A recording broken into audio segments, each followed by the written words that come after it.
Hello కానమోకు కథావచనం మోహనవచనం పరిజ్ఞాన హితబాండం శ్రోతలకు ఆహ్వానం నమస్కారం. చదవదగునెవరు రాసిన తదుపరి చదివిన వెంటనే మరువక పలువురికి వినిపింపబూనిన అది ఏ పరిజ్ఞాన హితబాండమౌపో మహిళ మోహనవచనమై విరాజిల్లు. పరిజ్ఞాన హితబాండం లక్ష్యం ప్రతివారి సమాచార హక్కు ఆస్ఫూర్తితోనే ఇప్పుడు కృష్ణారావు విరచిత అంశం మేధావుల త్యాగాలు వృధా అవుతాయా అనేటువంటి అంశాన్ని ఇప్పుడు మీ కానమోకు కథావచనం శ్రోతలకు మీ కానమోకు స్వరంలో వినిపిస్తాను, వినండి. మేధావుల త్యాగాలు వృధా అవుతాయా? ఇక వినండి. కొందరు కొన్ని జీవితాలను ఎందుకు ఎంచుకుంటారో తెలియదు. 3 దశాబ్దాల క్రితం ఢిల్లీలో ఖల్సా కాలేజీలో విద్యార్థులకు ఆర్థిక శాస్త్రం బోధించే సివి సుబ్బారావు అక్కడితో సరిపెట్టుకోకుండా పౌర హక్కుల ఉద్యమంలో విస్తృతంగా పనిచేసేవారు. ఎమర్జెన్సీలో అనేక మంది నేతలతో పాటు ఆయన కూడా అరెస్ట్ అయ్యారు. విశాఖపట్నంకు చెందిన సుబ్బారావు ఈశాన్య రాష్ట్రాల్లో జరుగుతున్న ప్రజా ఆందోళన గురించి మాత్రమే కాదు, దేశంలో ఎక్కడ ప్రజలకు సామూహికంగా ఏ అన్యాయం జరిగినట్లు సమాచారం వచ్చినా నిజ నిర్ధారణ కమిటీల పేరుతో టీమును వేసుకొని వెళ్ళి ప్రజలను కలుసుకొని నివేదికలు సమర్పించేవారు.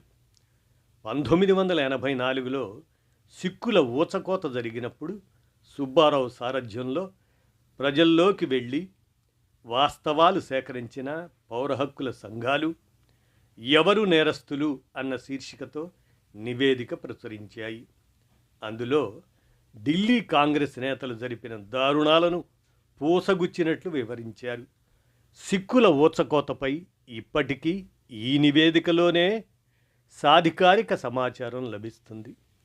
మానవ హక్కుల ఉల్లంఘనపై నిష్పాక్షికంగా ఇరువైపులా వాస్తవాలను పరిశీలించాలనే విషయంలో సుబ్బారావుకు బాలగోపాల్కు ఒకే రకమైన అభిప్రాయాలు ఉండేవి. సుబ్బారావు పౌర హక్కుల మీద కాకుండా రాజకీయ, ఆర్థిక శాస్త్రం, సాహిత్యంపై దృష్టి కేంద్రీకరించి ఉంటే అద్భుతమైన రచనలు వచ్చేవి. ఆయన విభాత సంధ్యలు ఇప్పటికీ సాహిత్య విద్యార్థులకు ఒక ప్రామాణిక గ్రంథం. ఆరోగ్యాన్ని లెక్క చేయకుండా 24 గంటలు పనిచేయటం, విస్తృత పర్యటనలు చేయటం మూలంగా ఆయన 1994లో గుండెపోటుతో మరణించారు.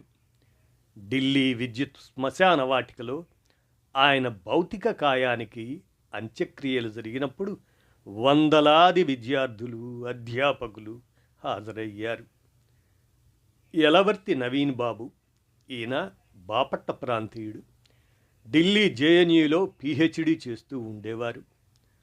వర్ణం నుంచి జాతి వరకు అనే ఒక అద్భుతమైన పరిశోధనా పత్రాన్ని ఆయన వెలువరించారు.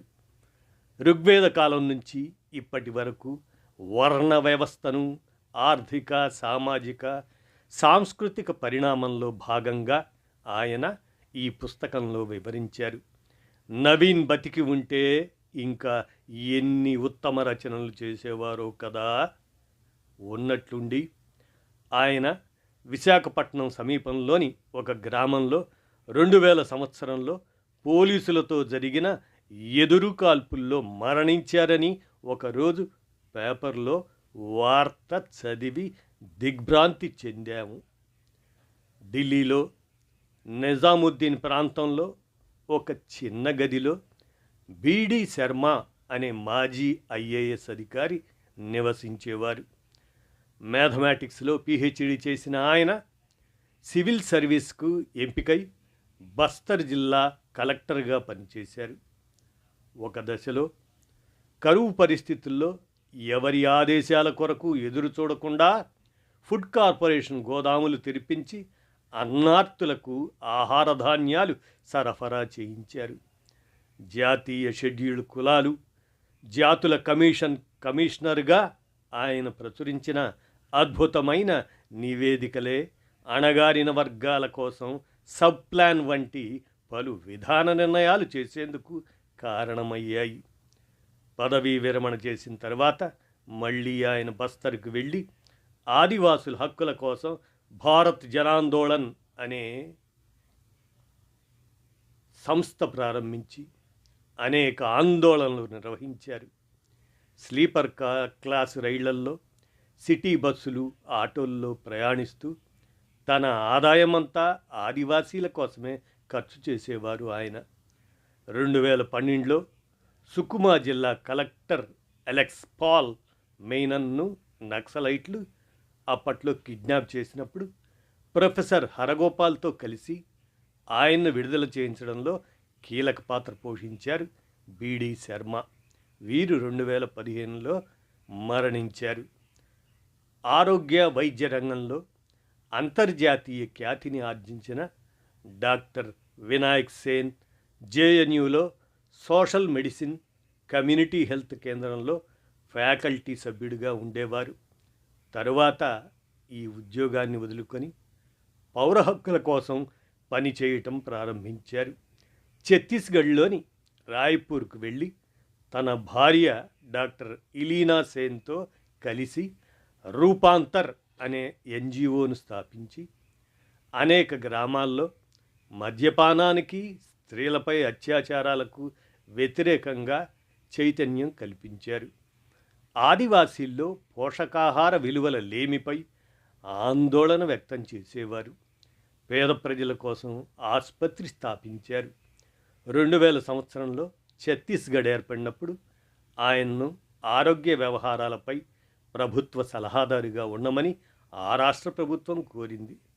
2005లో ఛత్తీస్గఢ్లో నక్సలైట్లకు వ్యతిరేకంగా సల్వాజుడుం ప్రారంభించినప్పుడు ఆయన దానివల్ల జరుగుతున్న దారుణాలను వెలుగులోకి తీసుకురావటం ప్రారంభించారు. ఇదే ఆయన అరెస్టుకు కారణమైంది. తాను సల్వాజుడంతో పాటు మావోయిస్టుల హింసాకాండను కూడా ఖండించానని చెప్పుకున్నా ఎవ్వరూ పట్టించుకోలేదు. దాదాపు 2 సంవత్సరాల తర్వాత ఆయన్ను సుప్రీంకోర్టు బెయిల్పై విడుదల చేసింది. ఆయన విడుదలైన 2 ఏళ్లకు 2007లో సుప్రీంకోర్టు న్యాయమూర్తి జస్టిస్ సుదర్శన్ రెడ్డి సల్వాజుడుంను రాజ్యాంగ వ్యతిరేకమని ప్రకటించారు. మరో మేధావి బాలగోపాల్ ఢిల్లీలో స్లీపర్ క్లాస్ కోచ్ దిగి కనీసం 10 మైళ్ళు నడుస్తూ ఇంటికి వచ్చేవారు.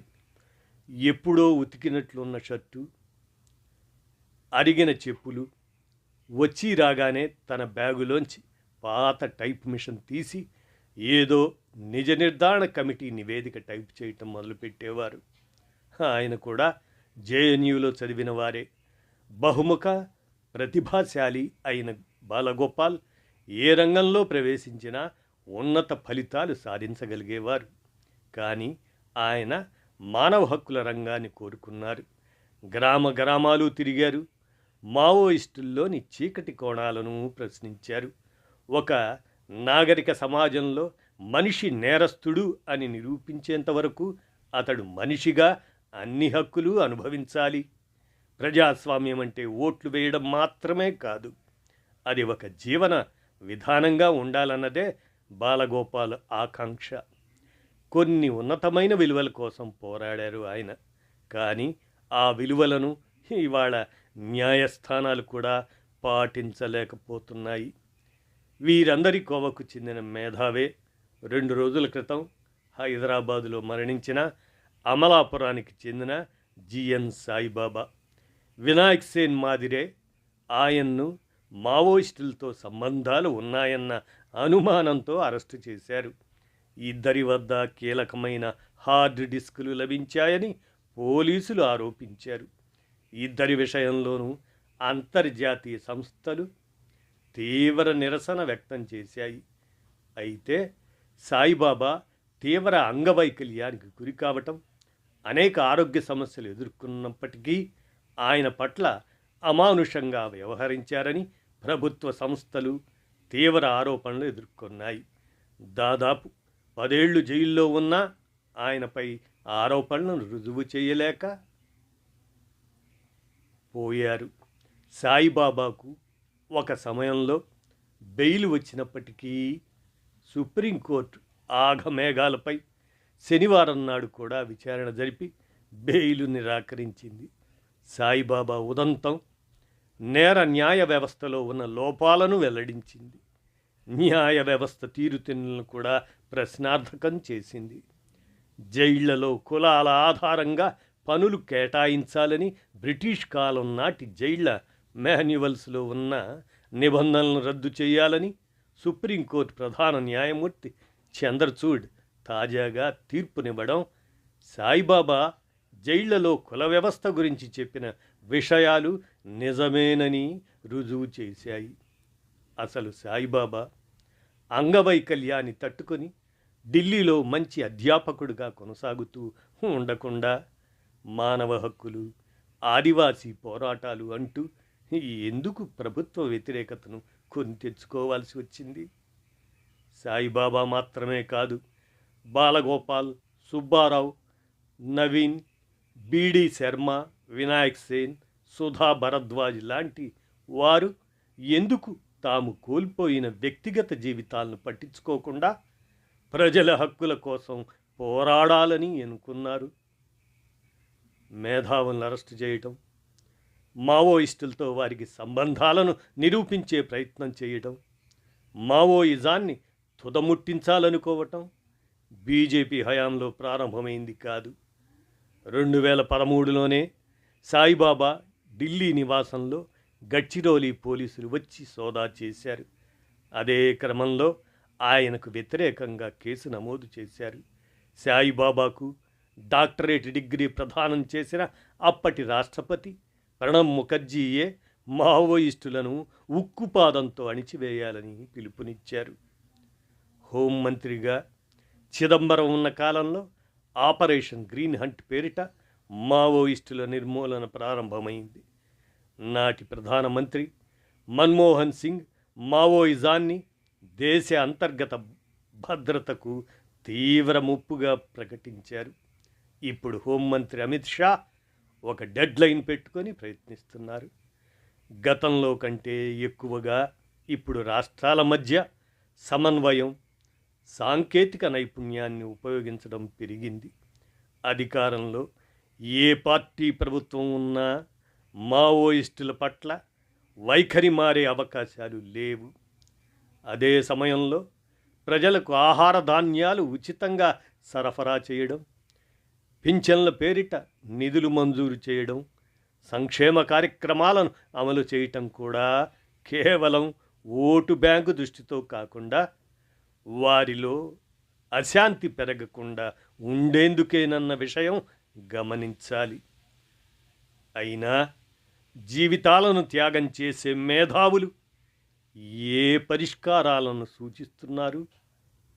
కుప్పలు తెప్పలుగా చెట్ల ఆకుల మధ్య కూలిపోయిన యువతీ యువకుల తెరుచుకున్న కళ్ళు ఏ ప్రపంచాన్ని ఆశిస్తున్నాయి? నిరంతరం ఇరువైపులా కొనసాగుతున్న హింస వల్ల సమాజంలో ఏ మార్పు జరుగుతున్నదో ఆత్మావలోకనం చేసుకోవలసిన అవసరం ఉన్నది. ఒకే రోజు 30 మంది మరణించినా కనురెప్ప కూడా తడవని పరిస్థితి ఏర్పడుతుంది. సుదీర్ఘకాలంగా జరుగుతున్న ఈ పరస్పర హననానికి విరామం పలికి ఆచరణ సాధ్యమైన పరిష్కారాల కోసం ప్రయత్నించాల్సిన తరుణం ఆసన్నమైంది.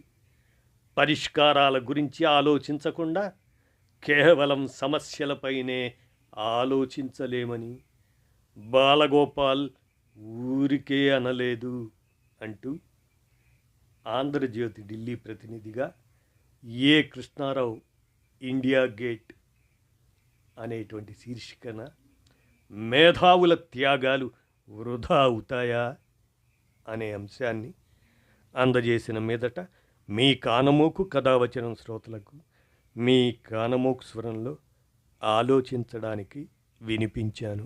విన్నారుగా, ధన్యవాదాలు.